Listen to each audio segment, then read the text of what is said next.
Alors, voilà un petit exercice très simple de calcul de nombre dérivé, qui peut aussi faire office d'exercice de calcul avec des quotients. C'est en général ce qui pose problème. Donc, on vous demande de calculer le nombre dérivé de la fonction inverse en 1 et en moins 2. Donc, je vous rappelle que on va le calculer en 1. Donc, on est à droite de 0. On va prendre soit h tel que, eh bien, 1 plus h soit strictement positif. Pourquoi? Parce qu'en fait, la fonction inverse n'est pas définie en 0, elle est définie sur moins l'infini 0 exclu et sur 0 exclu plus l'infini. Quand on étudie en 1, on est dans cet intervalle et on va calculer l'image en 1, l'image en 1 plus h. Et pour calculer l'image en 1 plus h et pour que ce soit défini, il faut bien que 1 plus h ne soit strictement plus grand que 0. Donc on doit calculer, on calcule le taux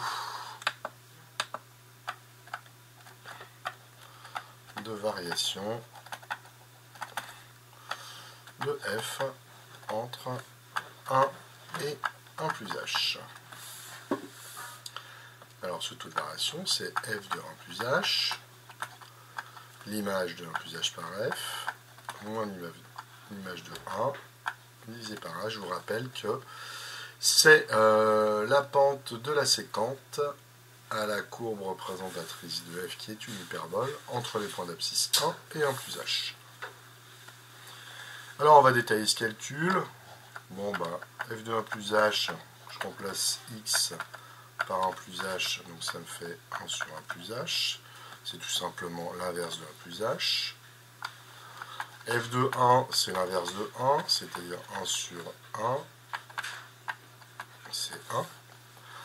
Maintenant, si je calcule f de 1 plus h moins f de 1, qui est le numérateur de mon taux de variation entre 1 et 1 plus h, je vais obtenir 1 sur 1 plus h moins 1.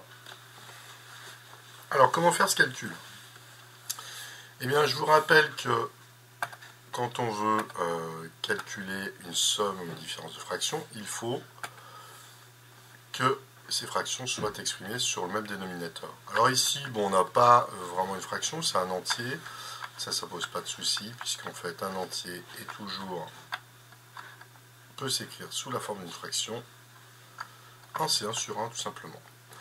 Le dénominateur commun, eh bien, doit contenir au moins tous les facteurs de chaque dénominateur. Donc ici, on a 1 plus h, qui vient d'ici, et puis le facteur 1, bon, bah, implicitement, il est dans tous les dénominateurs. Donc, le dénominateur commun sera 1 plus h. La première fraction est déjà en 1 plus h, donc je ne la touche pas. Et la deuxième est bien mon 1 sur 1. Tout simplement, pour passer en dénominateur 1 plus h, je multiplie par 1 plus h. Et pour équilibrer ma fraction, je multiplie aussi le numérateur par 1 plus h. Ce qui va me donner donc 1 sur 1 plus h moins 1 plus h sur 1 plus h. D'accord? Et ensuite, ici, on a effectivement réussi notre mise en dénominateur commun. Donc nous voici avec deux fractions en 1 plus h. Et je peux donc les soustraire, ça fait 1 moins, attention, le moins va opérer sur tout le numérateur, c'est-à-dire sur les deux termes de la somme, ne pas oublier la parenthèse. Donc au final, on a f de 1 plus h moins f de 1, qui est égal à 1 moins 1 moins h, ça fait donc moins h sur 1 plus h. Très bien. Passons au taux de variation entre 1 et 1 plus h. Et bien maintenant,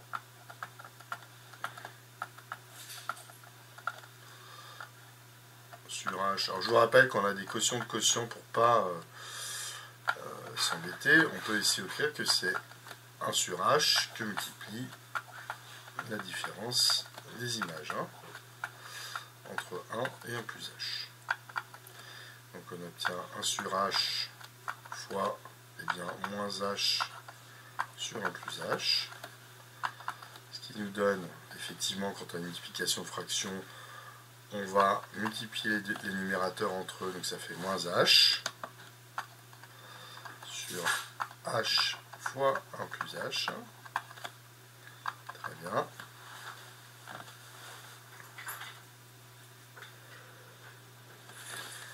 Ici, on voit qu'on a un facteur h en haut et en bas. On peut simplifier. Donc on obtient moins 1 sur 1 plus h. Voilà. Alors je vous rappelle ensuite que voilà, on a calculé le taux de variation de la fonction inverse entre 1 et 1 plus h. Et l'idée de la dérivation est maintenant de faire tendre ce h, le problème avec les h qui s'écrivent ici comme des k. Voilà, c'est peut-être plus propre comme ça. Très bien. Eh bien, on va faire tendre les deux points de la séquente l'un vers l'autre. C'est-à-dire, on va réduire cette h qui est infiniment petit, on va le faire tendre vers 0. Alors, la limite quand h tend vers 0 de 1 plus h est évidemment et 1. Et donc, la limite quand h tend vers 0 de moins 1 sur 1 plus h, eh bien ça va faire moins 1 sur 1, c'est moins 1. Donc, le taux de variation de f entre 1 et 1 plus h admet une limite finie. On en déduit que f est dérivable en 1 et que le nombre dérivé de f en 1 est égal à moins 1. Voilà pour ce qui est de la dérivation de la fonction inverse en 1. Donc là, je vous laisse regarder en détail. Faites une petite pause et je fais la dérivation en moins 2.